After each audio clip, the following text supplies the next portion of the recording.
Hello, I'm Crystal Froese, host of the Paths to Prosperity podcast, created by the Saskatchewan Economic Development Alliance. Today's conversation gets to the heart of something every community is feeling right now: capacity. Not just funding, not just ideas, but the real ability to move things forward when teams are stretched thin, leadership is carrying too much, and good ideas are stalling because the system around them isn't built to support or scale them. And today I'm joined by someone who has spent decades working at that intersection. Brenda Herchmer is a passionate community builder, systems thinker, and author. She's the founder and principal collaborator of the Campus for Communities of the Future, a social enterprise focused on strengthening leadership and building the capacity communities need to drive meaningful systems change. Her career spans local government, post-secondary education, and social purpose organizations across Canada. She's a former professor and director at Niagara College, where she founded the Centre for Community Leadership, recognized nationally as an exemplary practice in community development. She's also served as co-chair of the Canada chapter of Catalyst Now, a global network advancing the Sustainable Development Goals. Brenda has led multi-million-dollar initiatives focused on quality of life and social impact, and has worked extensively as a coach, instructor, and consultant, supporting communities to move beyond silos and start functioning as connected ecosystems. So in this episode, we're going to talk about why so many good ideas stall, what's really behind thin capacity, and how communities can shift from isolated efforts to collaborative systems that actually scale. Because if capacity is the new capital, then the question becomes, what are we building first? So let's get into it. Okay, well, Brenda, thank you so much for joining me today on this podcast. For listeners meeting you for the very first time, you tell us a little bit about what the work you do and what kind of has drawn you to the idea that communities need to function as ecosystems. Well, that's a great question because as you have covered in the introduction, my background's pretty eclectic. I'm now a self-employed entrepreneur, but I've worked for corporations and local government, but a lot of it has been with what we're starting to call social purpose organizations rather than nonprofits. Nonprofits or charities or businesses with a primary social purpose. That's kind of the when the federal government is using that term too, and I kind of like it because it really describes more about why we're important. But so I think what got me to thinking more about ecosystems and whole communities is that I think over the last 25 years, every single community meeting I went to, someone in the room said, "Yep, the systems are broken. This is not working," right? Like that's and I so I think like a lot of other entrepreneurs and innovators, I just didn't want to be reacting to symptoms. I wanted to get into the root causes and pay more attention to what was causing the symptoms and the problems. And so that's ultimately why I ended up focusing on systems and the need to encourage and support others to get out of their isolated silos or the isolation of being in a small community and see their communities more as an ecosystem. Everything is interconnected. you know it's more about, I always say, so like seeing the puzzle, the picture on the top of the puzzle box. I think most of us just have a couple of pieces of the puzzle. We don't really know how to put it all together, and if we see the big picture, it really does help. And so that's the ecosystem, is that bigger picture. And so ultimately that kind of led to my focus that if we're really going to make this work, we have to connect economic, social, environmental, and cultural well-being, that we can't treat them separately. So it's been really worthwhile and meaningful, but I'll tell you, it's a long, hard, and often lonely road. But I remember one of the first communities that I worked with in Alberta, someone spoke up in the room, and he was kind of excited to be in the community meeting that was called, because he said, I've lived in this community for 40 years. This is the first time we've ever come together and talked about the kind of community we want to be. Wow. Yeah. So that was pretty then I thought, "Okay, I'm on the right path here." It might be hard, 100%. but Yeah. yeah, Well, exactly.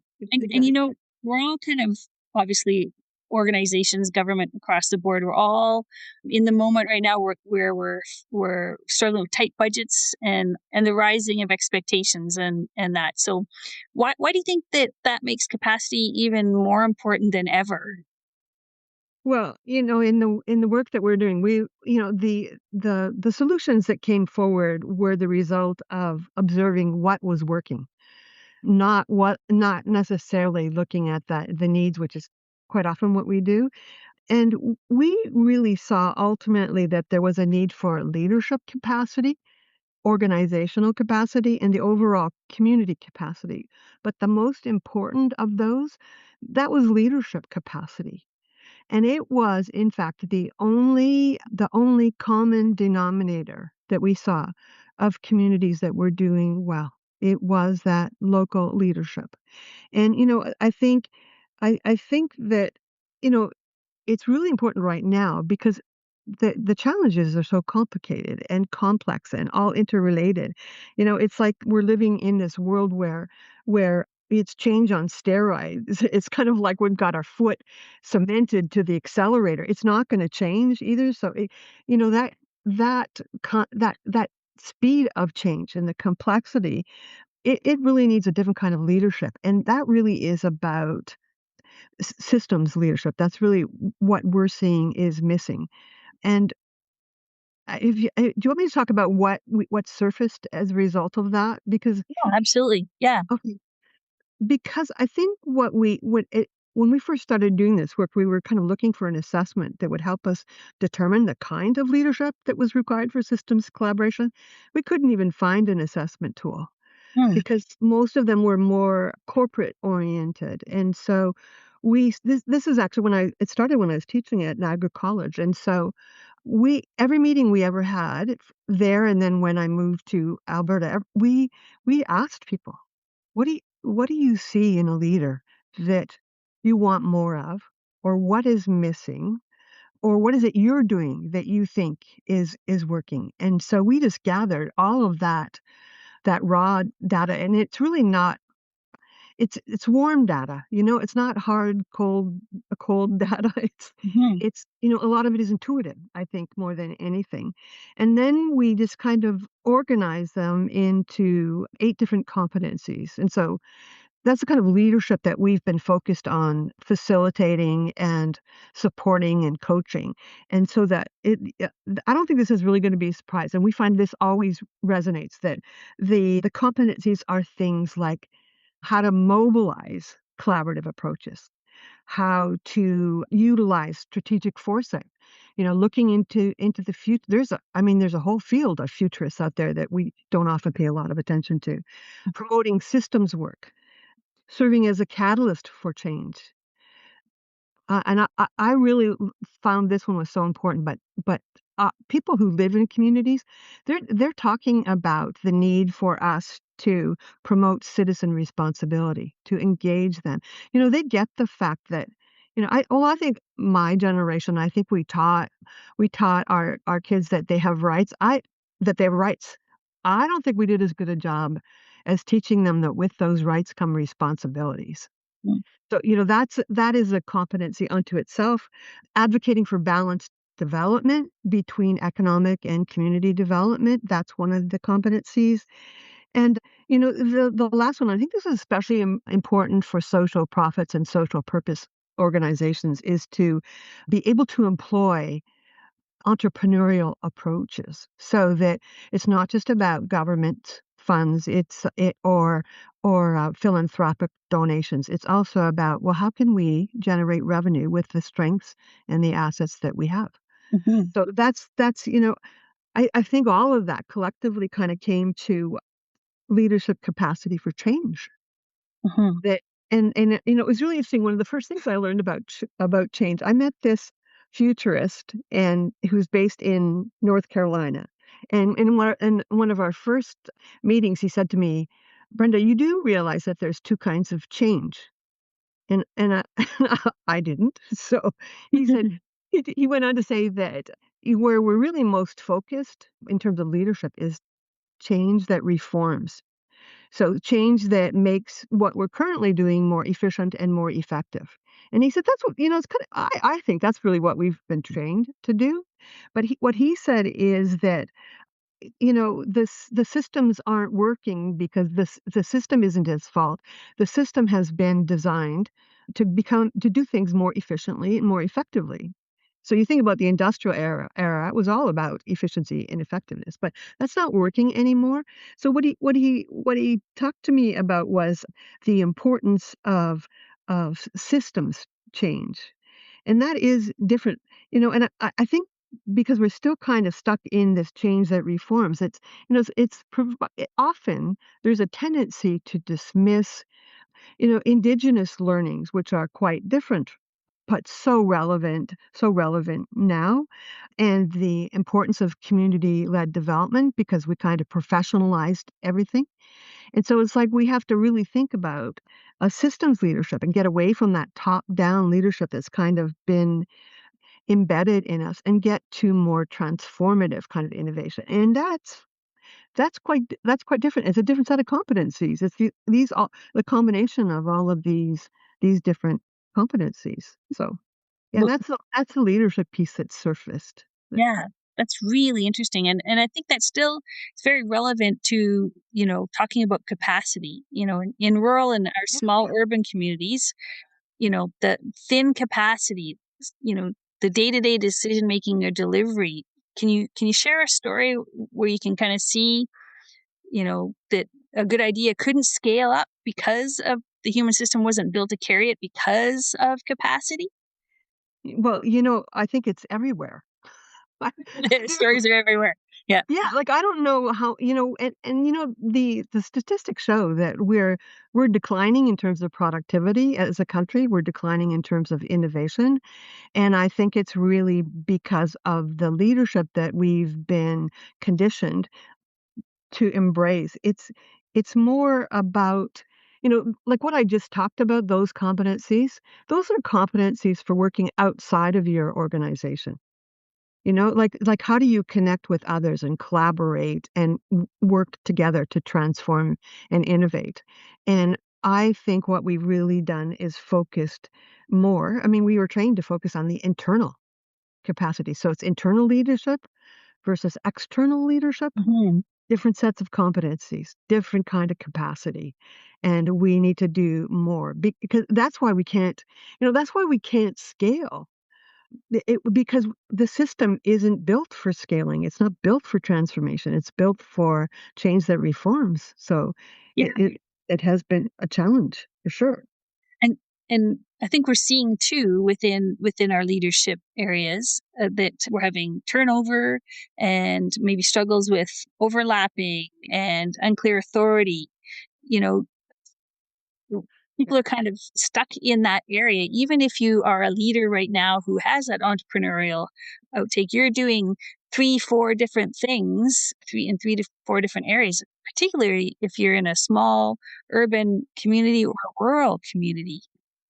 How do we move out of that, and or even more so have a proper expectation around capacity on what our leadership and what our organizations can actually accomplish.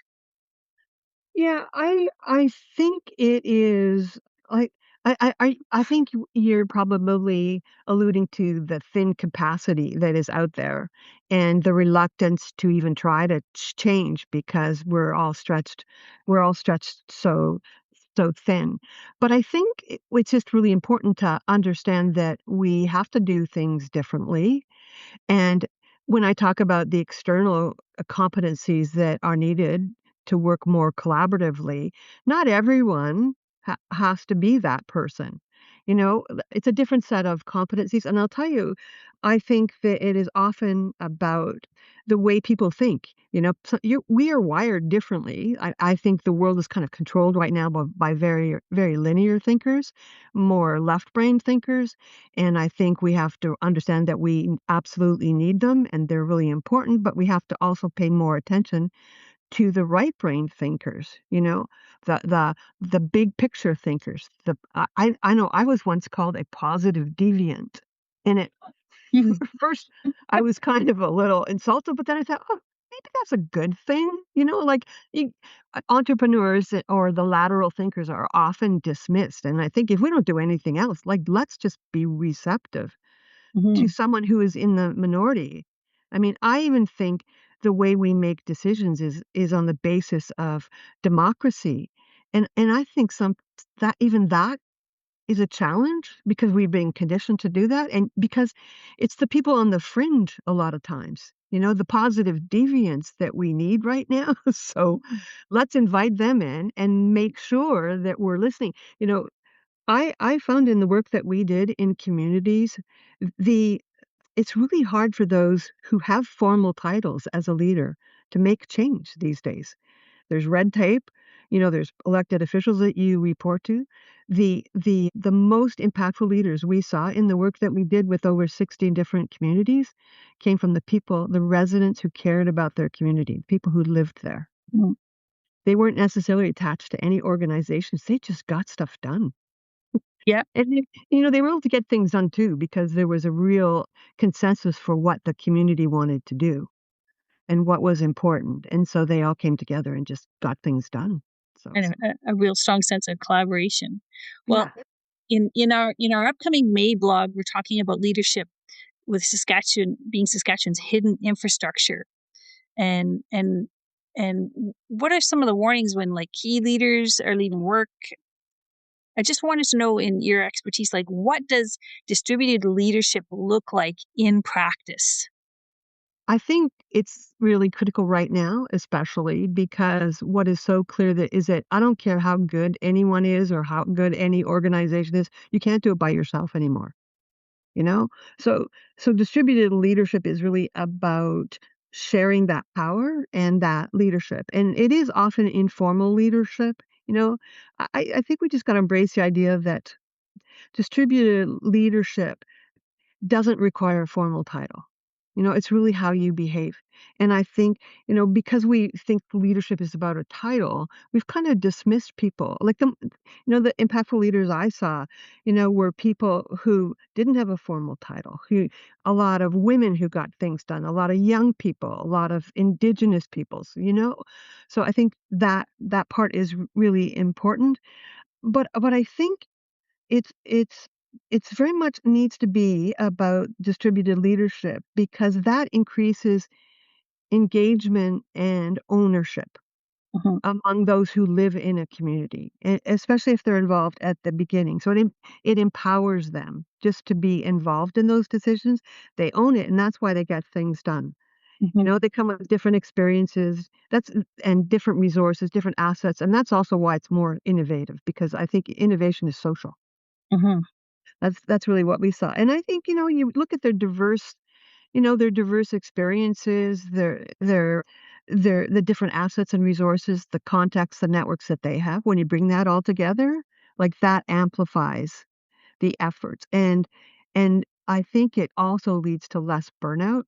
Mhm. I was at one we had one workshop in a rural community, and at the end of the day of the workshop, I asked people for one word that described how they felt at the end of the day, and one elected official said, "Therapeutic." Mm. And so I thought I had to ask him, "What did you mean by that?" And he said, "Well, I've been tasked with a very short timeline to develop a community center, and I've been so stressed about it. And what my takeaway is that I don't have to have the answers. I just have to call the meeting." Mm. And I thought, "Okay, see, that's a good." That to me, that's kinda what collective leadership is. I think that's how you avoid the burnout. I know that that's how he felt too, and I think the other thing I think it really does contribute to, the whole innovation piece and more, I think, freedom to experiment. Mhm. Because it's not on anyone's shoulder as a formal leader, who can't fail. It's like when it's a group that comes together, a smaller group, and tackles an initiative, I don't there isn't a lot of failure. Mhm. And even if there is, there's a lot of learnings. So It's not Okay. it's a good thing, I think. Yeah. And speaking of workshops, you've got one coming up here in the fall with us, the Paths to Prosperity Provincial Summit. And you're going to be speaking on strategies like leadership for systems, collaboration, and collective knowledge sharing. What would you say are the simplest ways that communities could start building those muscles? Yeah. Yeah, that's a really good question. I think the most important thing that I learned, my background was community-led development, and I thought I mean, that's what I was teaching, and so I understood it. I know from an academic point of view, but the boots on the ground experience really taught me that the importance of engaging people before you plan anything. And that doesn't, that rarely happens. It's just so important to engage people, whether, in community and economic development before you do anything. And I think of all the time and energy we waste, around, whether it's, housing or health, where the experts make a call, a decision to do something, and then there's major pushback, Hmm. about the housing development or where it's built or how it's built. And you think about all the time and energy in that. Whereas if they had gone to the community first and say, here's the issue, or if the community had said, I think that's even more important, is just the community decides what the issues are. You know, what are the assets we can work from, but also what are the issues we need to be addressing as a community? What are the priorities? And I know in one community that just became so another this is another community that just became so clear because when they plan differently, when a community plans differently, they come together. It's really about what kind of community we want to be. So they really come together and talk about their values as a community. They talk about the outcomes they want to see, and they map their community. So we're gently nudging them to plan differently by first doing a community report card, like a community checkup. And that's one of the tools that I'll be able to share at the conference. But I think what ends up happening with that is that they there's consensus. It's not a democratic vote. There's consensus for where they should start and what is important. And in this particular community, they what they were looking for were opportunities to utilize the beautiful environment around them and the river that ran by the edge of the town. There was very little access to the river.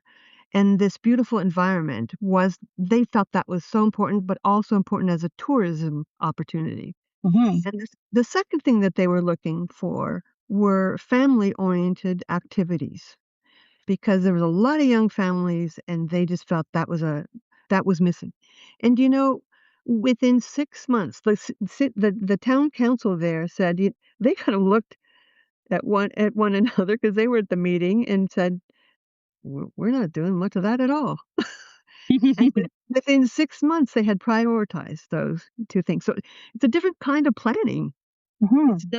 not and I just I don't think it's difficult that there are tools and techniques, and we were able to, as a result of our work, kind of end up with a planning framework that and a way to do that worked. And it was just by observing what was working. And then we gathered many, many tools and the framework and then the tools and the resources for each step. So it's kind of like a recipe book. There's a step and then there's a number of different tools that you can access to use. So yeah, so planning. That's Yeah, yeah. So yeah.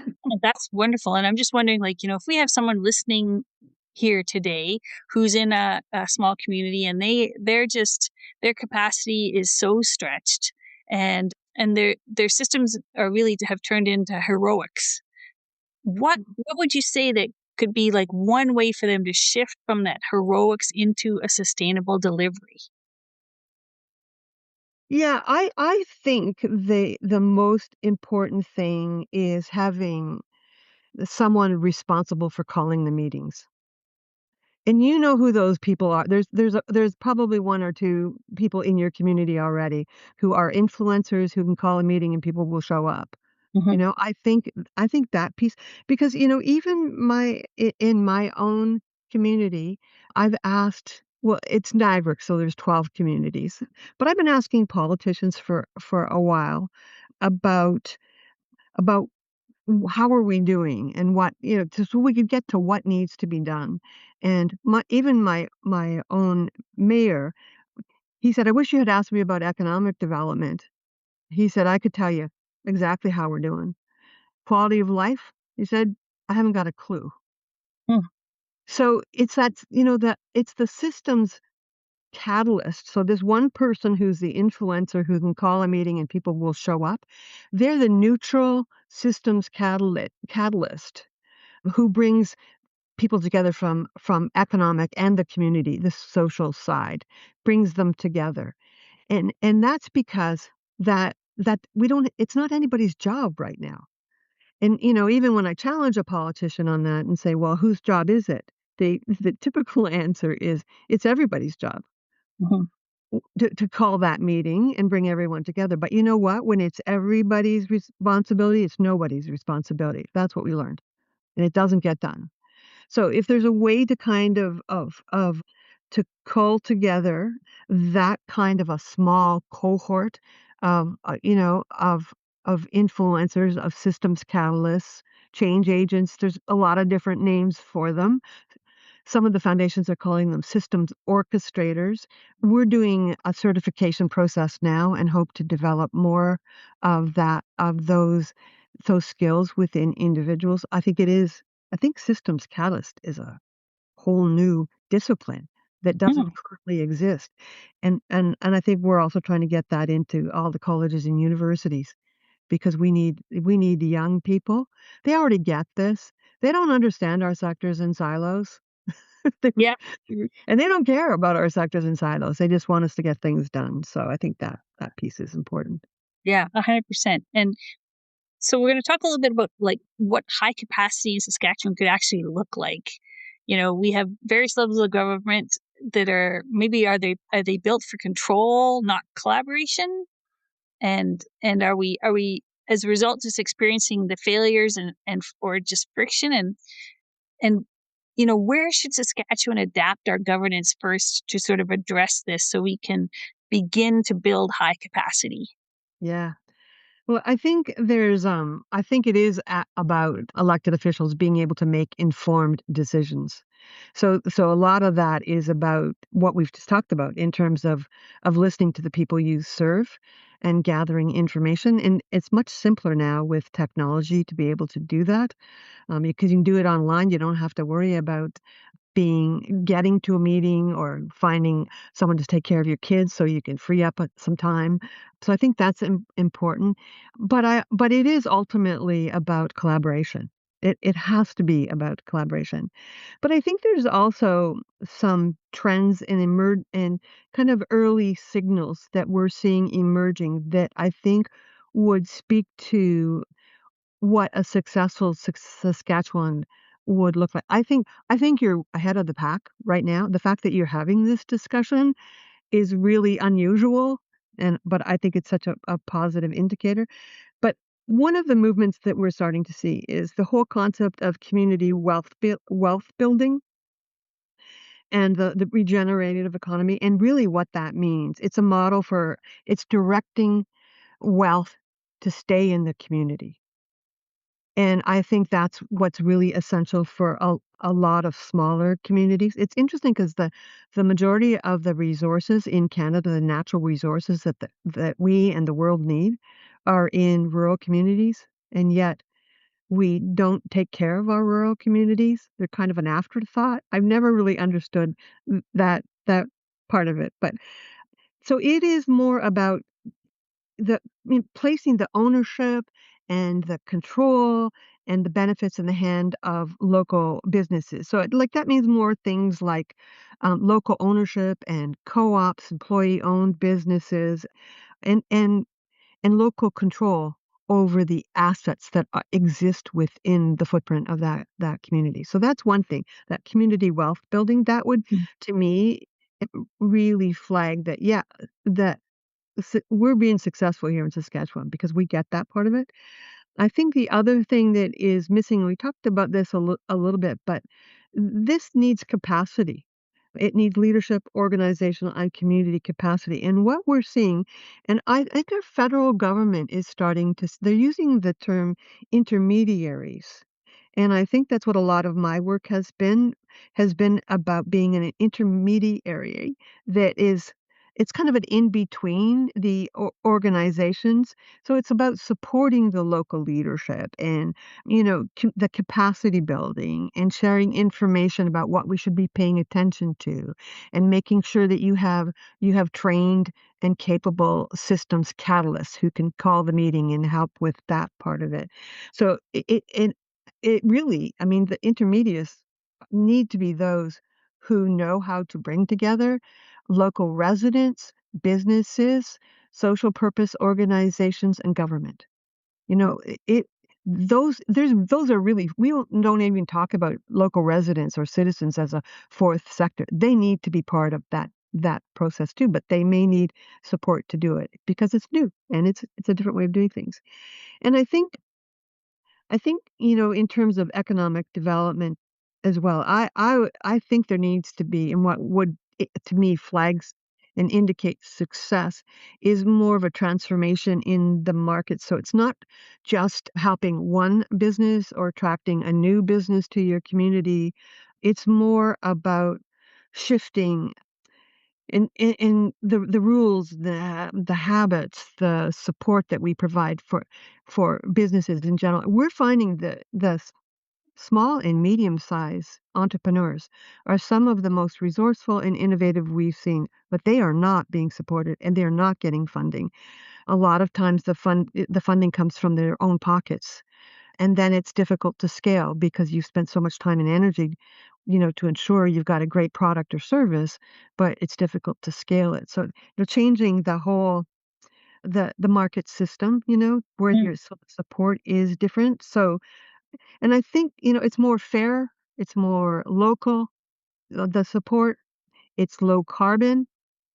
That becomes a normal way of doing business instead of what the majority of economic development is focused on right now. Yeah, that cleaner, greener, low carbon economy. Mhm. That's really, yeah. But I think it also has to be done with a just transition so that those who are impacted, they're not left behind. They need to be supported when we're phasing out fossil fuels, and we still need to help workers and families and communities find new opportunities. So, that's where the intermediaries are going to be really important, and they're a lot of times they're missing right now. I think SEDA, to a certain extent, is an intermediary as well. And with more funding, think about what they could do as well with with the focus on that kind of support.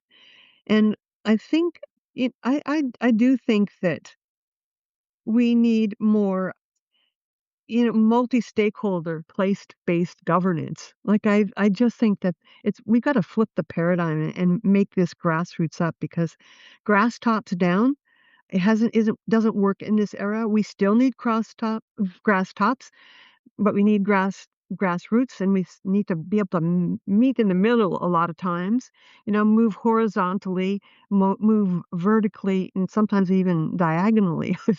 I think we need to to work together. There's so many things that we could do, prioritizing shared data and joint strategies and, getting communities to work with other communities in the same region. That's going to be really important instead of focusing on one-off kind of standalone projects. Mhm. So, So if we started to do that, if we started to work in our ecosystems rather than silos, and we started to see, readiness kind of beyond the typical shovel ready infrastructure yeah. type system, you know, with clear roles and accountability, and as you said, having somebody actually, leading the meetings with collaboration. Like if we did that, like what would change in Saskatchewan? What do you see that if Saskatchewan adopted that, what would change?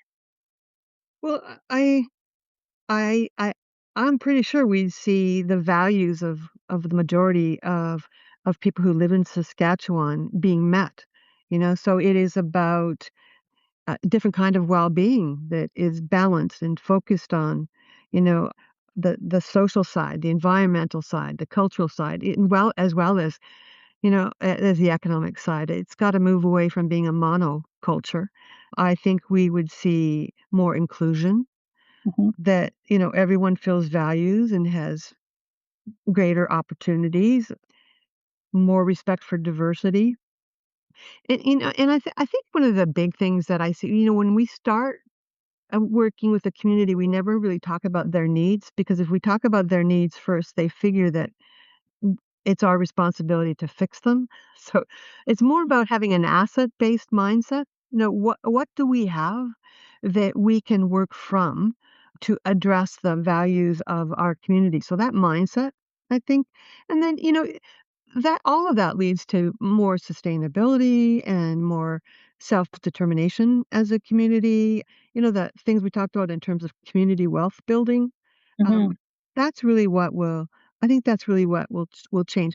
I like to think that one of the things that will change is that people in general will be willing to embrace the messy.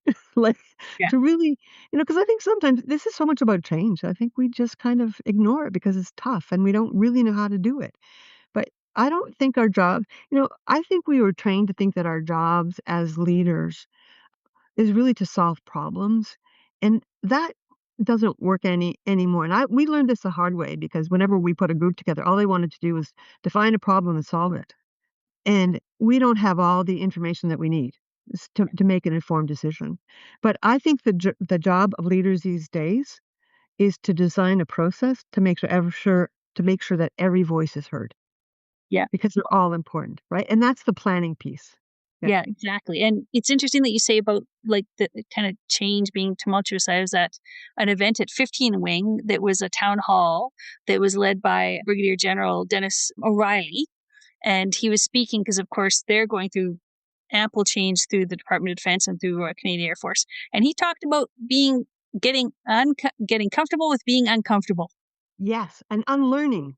Yes, when you're going through Unlearn. change, get comfortable with being uncomfortable. And I think from a Yeah. leadership perspective in any community, that is so important to grasp, because that concept itself makes it easier for you to move through with some pushback and, some of the churn that might happen, the tumultuous part of it.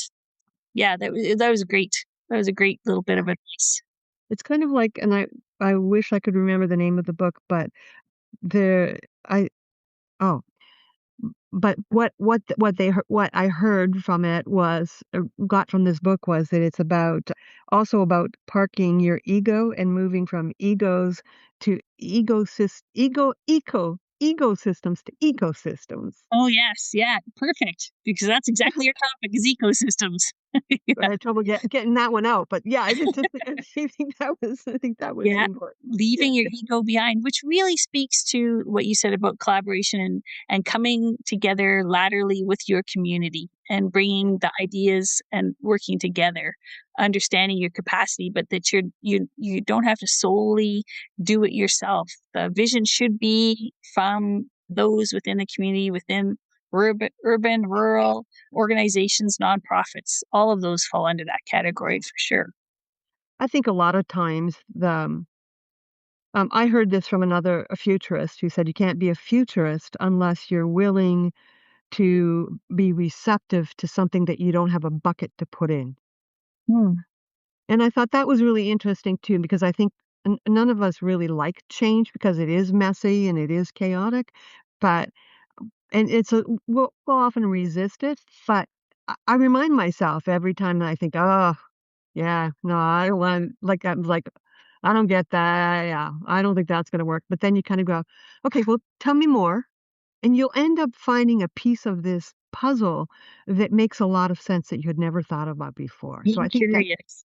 Yeah. yes, stay Being curious. curious. Yes. Yes, Yeah. yes, that's it exactly. That helps with Exactly. leaving the ego at the door. If you can stay curious in a situation, you might learn something. Yeah. Yeah, In a way. yeah. Yeah. It is really true. It is really true. Yeah, So we're exactly. just getting a little bit closer to the end of our conversation. And I know, Brenda, We want our listeners to have a connection point and kind of a key takeaway from our discussion. So I've got two questions, and I just want you to just give me your reaction. So start with the first one. So based on everything you've seen, what is one concrete connection point Saskatchewan should prioritize to build capacity? A connection point. But I'm not sure if this is a connection point, but I would say it is that together is better. That's if I had a mantra, that's Mhm. it. Yeah. Yeah, perfect. And if an individual leader or an organization wanted to strengthen capacity in their own work, what's the first move they should make in the next 30 days? Call the meeting. Call the meeting. Yep. Yep. Yep. Don't wait till you have the answers. Just call the meetings. I think it's really embracing the idea that we don't always need external experts and resources. I found in so many cases when a community started to collaborate and build trusted relationships, they found that they had their own ruby slippers. Yeah. They had everything they needed. Yeah. Yeah. That's a beautiful, beautiful metaphor. So, in closing, we're going to just do a little rapid fire reflection. So, again, I've got a couple questions. So, just whatever kind of pops into your head. What's one thing you wish more people understood about capacity as economic infrastructure? I think it's I th- one of the, and we haven't really talked about this, but I think it's the importance of an infrastructure that is focused on digitization and AI.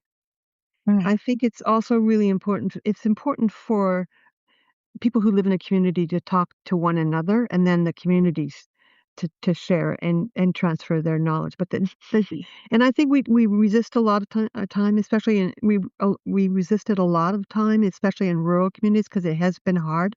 But I think a lot of it is getting better and mm, easier. So I think that the digital and AI optimization is gonna be really mhm. important. It's an infrastructure. It's a different kind of infrastructure. Yeah, Yeah. yeah, and people need to learn about that. Yeah, Yeah. absolutely. Yeah, and what's the most common myth leaders believe about collaboration and capacity? Yeah. I I think it is kind of what I just talked about was that we think we need outside expertise and resources, and it's so much more about the people who live in a community because they care about their community. And I think when we work collaboratively, it's just amazing. I think it's like the universe helps us out too. When a community, and I saw that so many times, when a community decides on what it is that is their priority, it's amazing how fast things happening. And the universe kind of helps you out along the way too, I think. Yeah, it sort of relights a fire amongst people, especially when they know they're not alone and they have help. Well, isn't that what community is supposed to be, isn't it? Truly, yeah, Yeah, community truly. is about feeling that you're not alone, that you're part of something bigger than yourself, and somebody else has got your back. And I think that I think community and economic can be structured to do more of that, to get us back our sense of community, because we have lost a lot of that, buried in our little silos. So, yeah. Absolutely. And lastly, fill in the blank. Capacity is the new capital because Yeah, I probably repeating myself, but we can't do it alone. Like that's really what it's about. That's the it's just not, and it's not about capacity around, everyone thinks it's about money, but we found in a lot of our work that confused things. So Mhm. it is really it is about networking and understanding that we're better for that networking. Yeah, yeah, and engaging the community together. Yeah. Absolutely. Yeah, yeah, yeah. Yeah. Well, Brenda, this has been just wonderful. Your insight and expertise is just amazing, and I really thank you for spending time with us today and sharing this with us. And I really look forward to our summit this October for your workshop. And thank you again so much for spending time today with us. Appreciate it. Well, thank you, Crystal. You made this painless. I really do appreciate it. And I'm looking forward to coming to Saskatchewan too. So thank you so very much. There are so many key takeaways from that conversation. Thank you again, Brenda Herchmer, for helping us connect those dots around capacity, leadership, governance, and the human systems that determine whether Saskatchewan can turn our opportunities into outcomes. And if you're listening and you want to strengthen capacity in your own work, our invitation is simple. Pick one capacity connection point from this episode and act on it. Whether that's clarifying decision rights, building a shared table, capturing that institutional knowledge, or investing in a backbone function. And if this episode resonated, please share it with another leader or decision maker in Saskatchewan who's carrying too much and who wants to see the systems that support delivery. Next time on Path to Prosperity, we'll explore another idea shaping stronger communities across Saskatchewan. We're going to have a conversation with Chris Brown of Cross Border Interviews and Municipal Affairs. We're going to discuss the rural-urban interdependence, the two sides and one engine, a rural-urban growth machine. That's going to be a conversation you're not going to want to miss. To sign up for our companion blog and more episodes in this series, visit path2prosperity.ca. Subscribe wherever you listen to podcasts for more conversations shaping Saskatchewan communities. I'm Crystal Froese, and thanks for listening to Path to Prosperity.